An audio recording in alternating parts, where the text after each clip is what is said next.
Hey guys! Alright guys, we're back to do the second video on this Monday doubleheader. This is a Patreon request from this patron right here.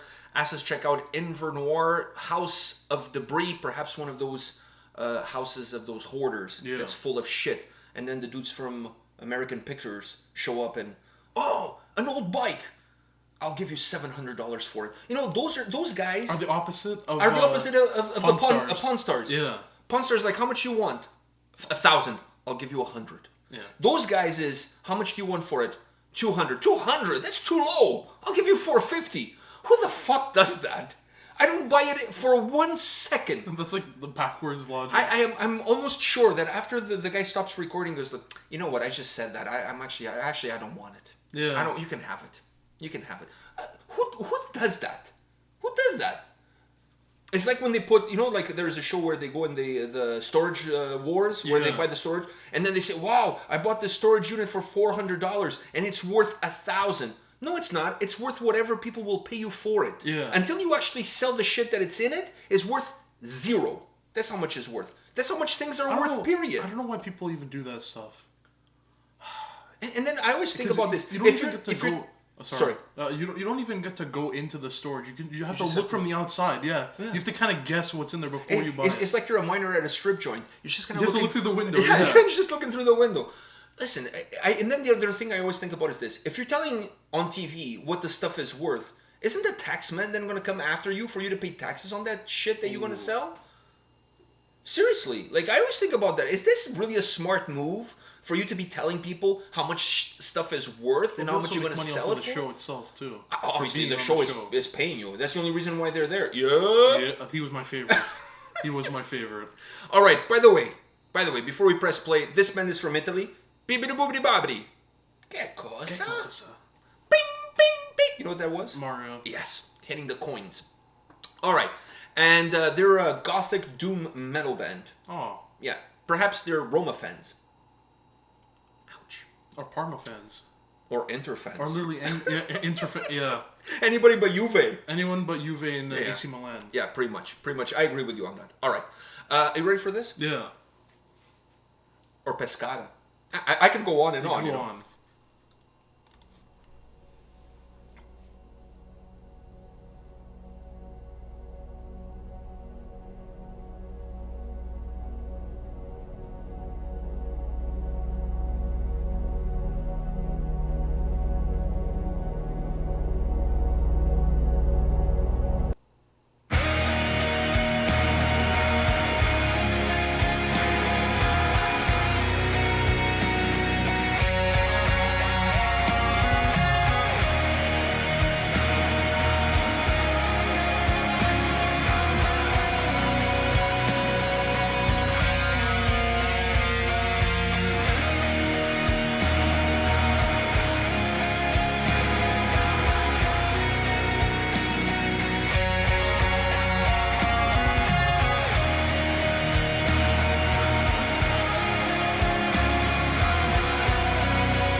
All right. Really interesting. What did you think? Oh, I mean, hold on. Go ahead. I'm gonna have some San Pellegrino. We're trying to get a. We're trying to get a sponsor from. Oh fuck! I tightened this so much now I can't open it. No, they're Italian. San Pellegrino. Okay, boobity bobbity. Italian. You know. There's no way an Italian brand will ever sponsor us with the shit we do. Que cosa? You see? All right. Go ahead. I mean, this band does fall into my wheelhouse. Yes, but I feel like there's a but coming. I mean, not really of a but. It's just, it falls into my wheelhouse. So it kind of puts me in that dazed, kind of going with the flow type of vibe. And that's what this song kind of gives me. I'm kind of moving as the track moves just to see, you know, what's happening next, what's coming next, and kind of just opening myself up to it. That's what these tracks kind of do. I kind of get put into a daze. And I mean, when at the end there, when it was kind of flickering with the video and everything, I was like, I hope they don't end on this, because this is not a way I would like it to end. And then it ended on the chorus again, which I was really happy, because the guitar melody was amazing. The guitar melody in the chorus is absolutely beautiful. That's why I was really... Oh, that thing was beautiful. Especially with the screaming vocals. Oh. That's why the combination of the two, I don't know what was... But the guitar was phenomenal. The guitar allowed the vocals to sound as good as they did, because that guitar melody, it's drenched. Oh my god, it's just sorrow personified, like as a guitar sound. Like it was just like, oh, it's like a stake to the heart. Like it's just there's so much sorrow in it, and it moves so melodic but so slow at the same time. It's what do you call it the other day when mushing? Yeah, it has this mushing feel to it. Like, you know, like your tires are stuck in the mud and you're just spinning around and you're not going anywhere. You're just like you're going slowly kind of going forward. You're actually moving deeper and deeper into the mud. That's how I felt. Oh, but that melody was just incredible. And the vocals on top of it just make things even better. Yeah. So you're happy that it finished on that note? I'm happy it finished on that note. At the start, when I start with those harsh vocals, I'm like, ooh, are we going to get some draconian, maybe like some female vocals after? That's what I was thinking. And I'm like, I would... not be opposed. You're voting yes. I'm voting yes. Sadly, not what happened. So I got. But you got clean vocals. I got my hopes up for nothing. But I still got clean vocals, so I was a little bit happy. I mean, his clean vocals are really nice. Yeah, they are very nice. They're really. It's sad that was probably the most that they came out, because they were. You wanted more? I actually wanted less. Well. Because they were put in the background, let me put it this way. I wanted less, because since they were in the background, they didn't add that much to the song. I felt this way. I felt this way about it. I wanted less of the clean vocals, because I felt that they didn't really give the song something that it was lacking, or something that if they were there or not there, I don't think the song would have changed that much. That's what I was saying, because in that part when they switched to it was perfect, because you gave the total opposite of what was happening before. That's perfect. But when they were, throughout the song, when they were in the background, and you can hear them in the background, they weren't adding much. It would have been better if you put maybe the harsher vocals, and then kind of having the harsh vocals with the screaming vocals more. Because that's a nice combination there. So I would have much rather had that for most of the song than having the clean vocals in the background. I think if you're going to go with the clean vocal... I don't mind when the clean vocals jump into the forefront and they became the main focus of the song. That part I don't mind. Because that creates a nice dynamic. It creates a nice balance between the harsh vocals and the clean vocals. Having said that, I still prefer the harsh vocals and even the screaming vocals. But I think the harsh vocals... the start with those harsh vocals at the start, those were phenomenal. Yeah. I kind of wanted the whole song to go as much as possible as with that. Me too. Now, I felt that if you're going to have female vocals on this track, which they didn't, you would have to have them as a humming in the background, something like that. But after the first part. Yeah. But overall, when I look at the way this song is put together, I felt that those vocals that open up the track, that is what keeps me there for the rest of the song. I love that opening. They were so hurtful. Like, they were just, it was coming from your intestines. I want to give the guy a hug. Yeah, like it just feels like so painful. Like it's just like I said, this song is filled with sorrow, not just from the vocal perspective, but from a melody perspective. So I like those vocals. I really enjoyed the screaming vocals as well, specifically with that mix of melody, because it created a different feel. It created you're exteriorizing how you're feeling in a much different way, and more of an intense, aggressive kind of way. Like you're not holding back anymore. At that point in time, you're not. The beginning of the song, it almost feels like you're listening to somebody's inner thoughts. And then when it's the screaming vocals, you're actually just listening to the person now exteriorizing what those inner thoughts are. And I love that dynamic. The clean vocals, I liked it because they create a break, but I could have gone either without or having them play a smaller role within the track. Because a song like this that has, specifically the way this track is put together and how this track sounds, the screaming and the harsh vocals for me would have been perfect throughout. And I want more guitar for the melody. I want to hear more of I want to hear more of that. Yeah. I wanted to hear more of that. Because that was glorious. That sound just... I was just like, oh... It's gut-wrenching. But beautiful at the same time. Yeah, a tear running down the guitar's body. Yeah, like... was it... Santana would say, make the guitar cry. Yeah. You make the guitar cry. So... make the guitar cry. You make the guitar cry.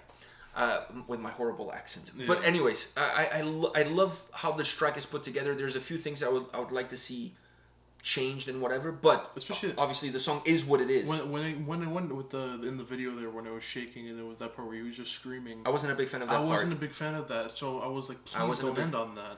I wasn't a big fan of that because I felt like that it was distorting the mood and the atmosphere that the song had all the way up until that point. It kind of added anger in a place where the song but it felt like it was not directed at anything. It felt like it was just like the song. The whole feeling of the song was more of a sorrowful anger coming from those vocals, but I felt like in that portion there, it was just too much. I agree with it. It was too much over the top. It was too long. Yeah, it was too long, and then I was with you. I hope it doesn't end like this, because if it ends like this, it's gonna end on a sour note. But then it went back into the chorus. I was okay. But if there's one part of the song, if I could edit one part, it would be that. I would take that part out, because to me it's just I felt like first of all it went too long, and then it kind of distorted the mood of the track. The track, to me, had more of an introspective mood, and with that portion of the song was more bringing to the outside what you have on the inside, and I wasn't a big fan of it. I wouldn't mind if it was just like after the chorus, and you have a few seconds of that, and then you go back into the maybe then would have been okay. But to me, it was a little bit too long. But overall, I really enjoyed the track. I like the mood. I like the atmosphere. When you start the song with those vocals and you have that guitar melody and the chorus, you can't go wrong. You're very close of not being able to fuck this up. Yeah. So that's how I feel about this song.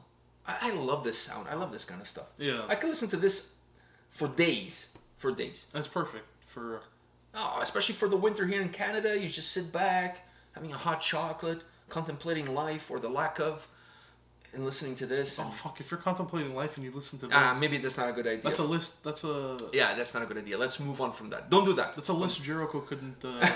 He wouldn't put together. He wouldn't put together. All right. On that note, guys, come back tomorrow. We'll have more videos for you. See ya. See ya.